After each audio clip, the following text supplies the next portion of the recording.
Welcome to the deep dive. Yeah. I think people so often just dismiss artificial intelligence in the art world as entirely robotic. Oh, absolutely. Like they call it sterile or lifeless or completely devoid of a human soul. Right. Just cold tech. Exactly. Yeah, But today we are diving into a story that is going to completely shatter that assumption for it you. really is. We're looking at a dynamic that boils down to, well, cold tech versus raw human emotion.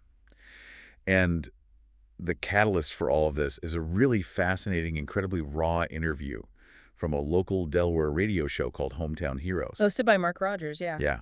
And there was this promotional hook for the broadcast featuring a musician and AI artist named Kevin McCove that just immediately grabbed us. It was such a striking hook. I mean, it was essentially a short video, right? Yeah, like an Instagram reel or a TikTok. Right, with this moody, dimly lit shot of the DPM radio studio, and it transitions into this stark text on screen that basically says, "People say AI art is robotic and cold. Tomorrow night we're proving them wrong on Hometown Heroes." With the little robot and heartbreak emojis. Yeah, and then it plays this 10-second audio snippet of Kevin's AI-assisted track underneath it, and it teases the debut of this deeply personal song that he used to process some truly profound personal trauma. And that's our mission for you today. We want to explore how artificial intelligence, rather than replacing the human soul, might actually be the key to unlocking it. Which is a bold claim. It is, but Right. we're going to see how it can provide a voice for devastating personal experiences and even for underserved youth who otherwise, wouldn't have a way to be heard at all. What's fascinating here is how this entirely flips the standard narrative we are all so used to hearing. Right. Usually the anxiety in the creative world is that AI is this autonomous machine coming to replace the artist. The big bad robot taking our jobs. Exactly. But what we are going to examine today is how AI acts not as an independent creator, but as a translator. Specifically, a translator of deeply human, incredibly messy experiences. The machine is essentially just a mirror. It only reflects what the human holds up to it. And in this case, what is being held up is as vulnerable as it gets. Okay, let's unpack this, because Kevin McCove's journey into this space is definitely not what you might expect. No, not at all. He wasn't some tech-obsessed guy who just blindly embraced AI from day one to pump out algorithmic content. Right, he's a working songwriter. Yeah, and his initial reaction to generative AI was actually full of friction. Yeah, he started working with basic vocal clones for a corporate Upwork project back in 2023. But the real turning point happened when the AI music generator Udio came out. Right. And just to clarify for everyone listening, Udio isn't like traditional production software where you're plugging in a MIDI keyboard and playing notes. It's not a digital audio workstation. No, think of it more like a vast, instantaneous library of every sonic texture imaginable, and you use text prompts to summon the exact emotional resonance you need. And when that dropped, Kevin openly admitted in this interview that he struggled heavily with the ethics of it. He had a really difficult time adopting it and accepting what it meant for his profession.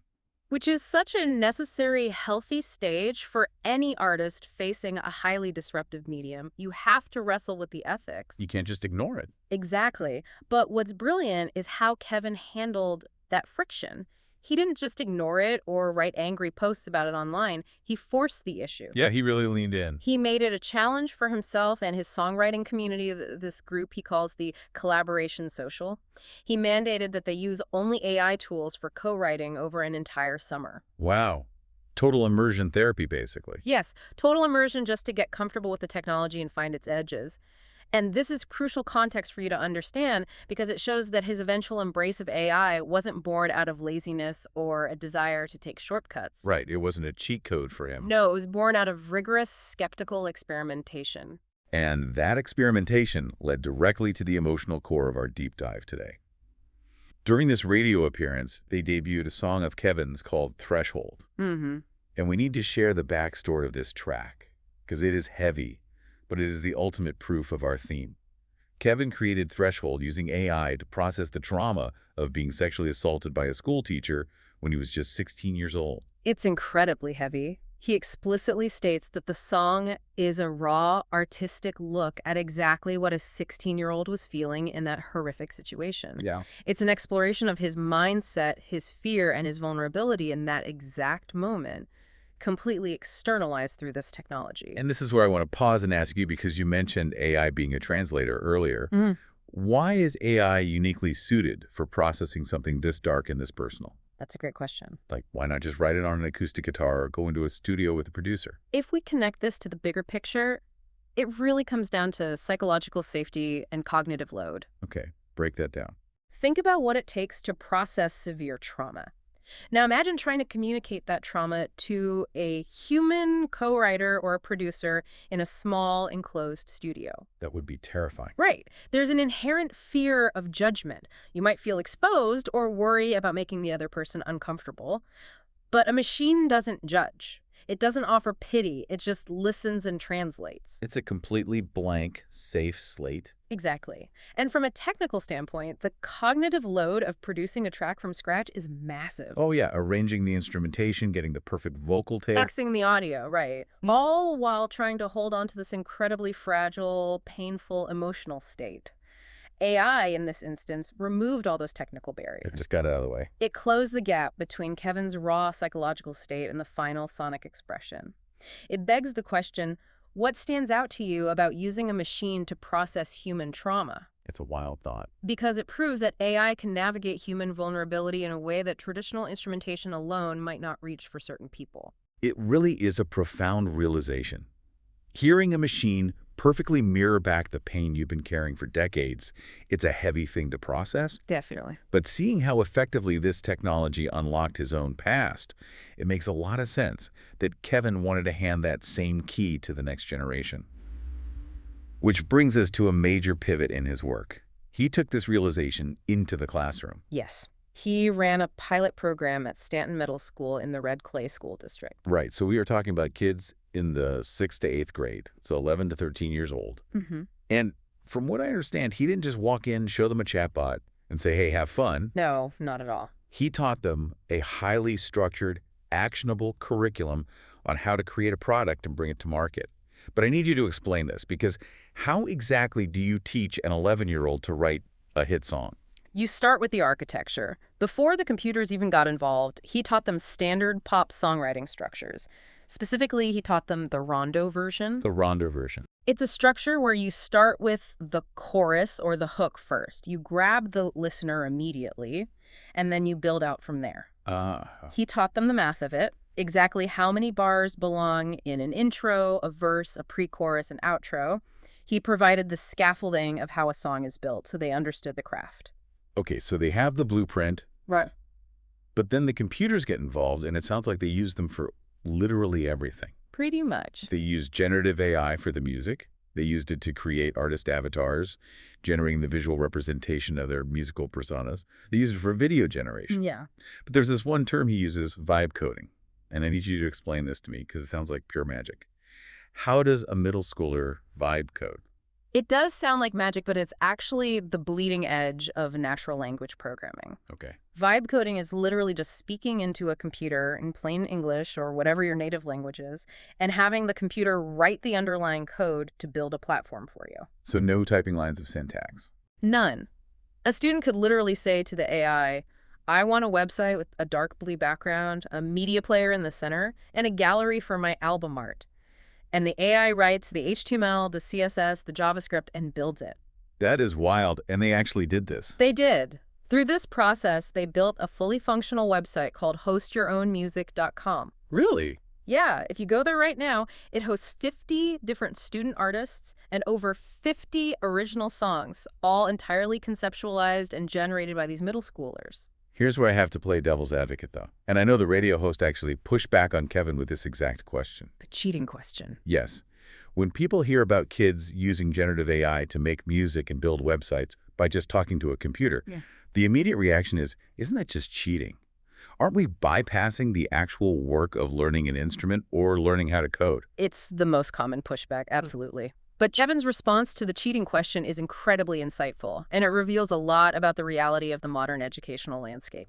He points out that in some of these 8th grade classes, you have students sitting there who are reading at a 2nd or 3rd grade level. Wow. You have students who are bilingual or multilingual, where English isn't their first language.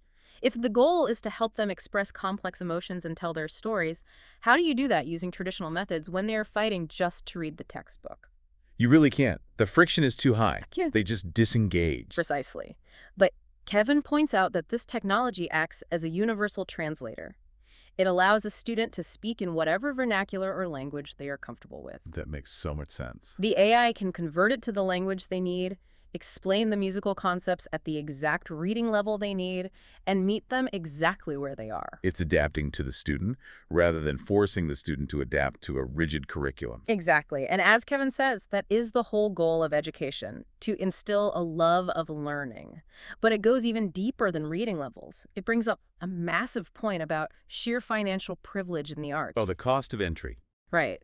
Kevin talks about how he was able to become a professional musician because he had a piano in his house growing up, he had the physical instrument, and he had the free time to spend with it. Which is a luxury we often take for granted. Traditional music access requires significant resources. Private lessons are expensive, instruments are expensive. Kevin frames it perfectly. He says that for many of these families, paying for music lessons means deciding between that and putting food on the table, or buying a winter jacket, or paying the heating bill. That is a brutal reality. That is the harsh economic reality. But AI, because it can be accessed through natural language and a basic internet connection on a school Chromebook, provides a virtually free entry point.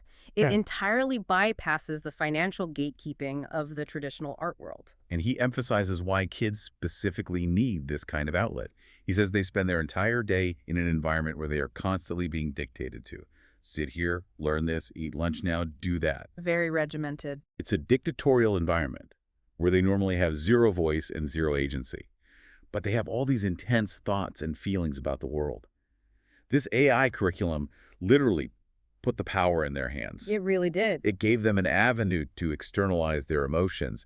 And what I love is that he made sure they retain the IP, the intellectual property of their feelings and their creations. It's a complete paradigm shift in how we view arts education.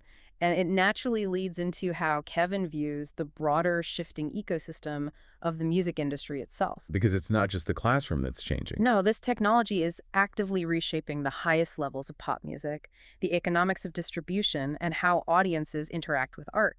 In the interview, they touch on this idea of the loss of mystery in music production. Right. They get into a fascinating discussion about pitch correction, tools like auto-tune and Melodyne.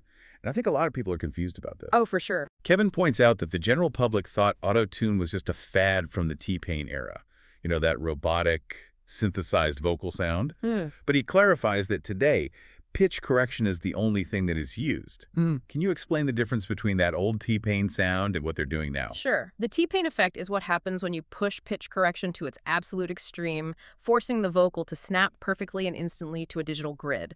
It creates that robotic flutter. Right, it's very obvious. But modern tools, especially software like Melodyne, allow for incredibly surgical polyphonic audio editing. What does that mean in practice? It means it's not just fixing a flat note. A producer can go into a recorded vocal or even a recorded acoustic guitar chord and stretch the timing, change the vibrato, or alter the pitch of a single syllable after the fact and make it sound completely natural. And Kevin says you never hear a single vocal in the industry now that hasn't been treated with this.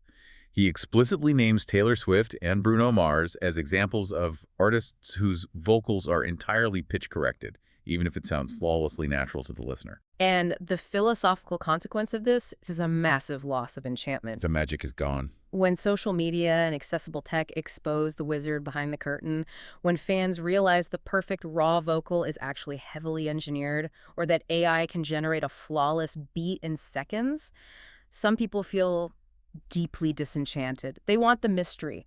They want to believe in the raw, unedited genius of their favorite pop star. But Kevin argues the opposite, right? Yeah. He thinks democratizing the process and showing people how the sausage is made is actually a beautiful thing because it allows more people to participate. He does. However, because the creation side is getting so crowded, because anyone can now produce a track, Kevin is executing a major data-driven pivot on the distribution side. This is the part I really wanted to dig into. He's actively moving away from the traditional streaming giants like Spotify and Apple Music. Yep, entirely. Instead, he's focusing on direct-to-consumer platforms. He specifically mentions an app called Untitled, which he uses to release his music directly to his inner circle. He calls it stepping into the underground space. But here's my question. By abandoning Spotify, isn't he sacrificing the main engine of modern music discovery? How does he actually find new fans if he's only broadcasting to a closed loop on an underground app? It's a great question, and it's the exact fear that keeps most artists chained to streaming platforms. But the rationale behind his pivot is entirely based on the quality of the data and the economics of the platform. Kevin highlights a massive, glaring problem with the major streaming services. The metrics are completely opaque, and you honestly don't know who is actually listening to your music. What do you mean? A stream is a stream, right? Not exactly. He makes the point that Spotify might show you a dashboard claiming you have a listener in Lithuania who played your song 10 times. Okay. But you have no idea if that's a real human being connecting with your art, or just a bot farm playing tracks on a loop to generate fractional pennies. And as the radio host jokes during the interview, bots don't pay. Bots don't buy t-shirts. Exactly. You can't build a relationship with a bot. You can't sell a concert ticket or a piece of merchandise to a server rack. Okay, so a million streams might look great for the ego, but it doesn't actually translate to a sustainable career if half of them are just computers in a warehouse. Exactly. Direct-to-consumer apps like Untitled solve this by allowing artists to see exactly who is listening. Kevin notes that on these platforms, he can see which specific person in his network listened to a track. That's amazing. He can see how many times they played it, and by looking at the timestamps, he can deduce if they actually finished the song or skipped it halfway through. That is incredibly granular data. It is real, actionable data. It allows him to foster a genuine two-way community. He can reach out to those specific superfans. He's not chasing arbitrary streaming numbers that pay fractions of a cent. He's nurturing a real audience that will actually support his art financially. Which is what actually matters. Right. And this raises an important question regarding how we measure artistic success in the modern era. We've been heavily conditioned to view success through a very specific legacy media lens. Like needing to be on the Billboard charts. Right. Kevin points out that most people's aspirations in music are just goals that have been shown to them by previous generations. For example, wanting to win a Grammy simply because you grew up watching Michael Jackson win a Grammy. Yeah. But you don't actually need that level of ubiquitous global fame to survive and thrive as an artist anymore. He calls this a real renaissance for creatives. Because the internet is so vast and the tools are so accessible, you don't need a global smash hit. No, you don't. You could have a highly dedicated, smaller fan base sitting in an isolated silo on TikTok or on an underground direct-to-consumer platform like Untitled, and you can make a fantastic living. The world is big enough now that you can exist entirely off the traditional mainstream radar and still be a massive success to your specific dedicated audience. It's about fundamentally redefining what the end goal actually is. And redefining the tools we use to get there. Whether it's a veteran songwriter pivoting away from Spotify to build a direct community, or an 8th grader speaking into a computer to code their very first music platform, the definition of what makes an artist is expanding rapidly. The barriers to entry, whether they are financial, educational, or technical, are being systematically dismantled by artificial intelligence. So what does this all mean? Let's bring this deep dive full circle back to you. We started by looking at a piece of cold technology, something that so many people fear will strip the human soul out of art. Robotic fear, yeah. But through the lens of Kevin McCove's experiences, we see the exact opposite playing out in real time. We see a man using AI to process the devastating trauma of a sexual assault he suffered at age 16, externalizing his pain into the song Threshold safely, without the fear of human judgment. We see a teacher using AI to give a literal voice to underprivileged middle schoolers who can't afford a piano and who struggle with second-grade reading levels, empowering them to build their own platforms using nothing but natural language. The machine, at the end of the day, is just a mirror. It is only ever reflecting the humanity, the pain, the joy, and the lived experience of the person holding the prompt. And that is exactly why you should care about this shift. We are living in a world of absolute information overload and terrifyingly rapid technological changes. It is so easy to feel overwhelmed, cynical, or defensive about tools like generative AI. Very easy. But if you can reframe your understanding of AI, if you stop seeing it as an autonomous creator coming to replace you and start seeing it as a hyper-advanced tool for translation, it changes everything. It flips the script. It means you don't need to be a virtuoso pianist to compose a symphony that expresses your grief. You don't need to be a master coder to build a digital platform to share your story. You just need to have a point of view. It empowers you to use this technology to amplify your own unique voice rather than feeling threatened by its capabilities. Which leaves us with a pretty wild, lingering thought to chew on. Let's hear it. If we are entering an era where AI eventually makes the technical execution of any art completely effortless. Whether it's painting a masterpiece, coding a complex app, or producing a flawless pop track, if that technical barrier drops all the way to zero, will the only currency left in the art world be the vulnerability, the trauma, and the authentic human story that prompted it in the first place? That's a fascinating question. It's definitely something to explore on your own. Thanks for joining us on this deep dive.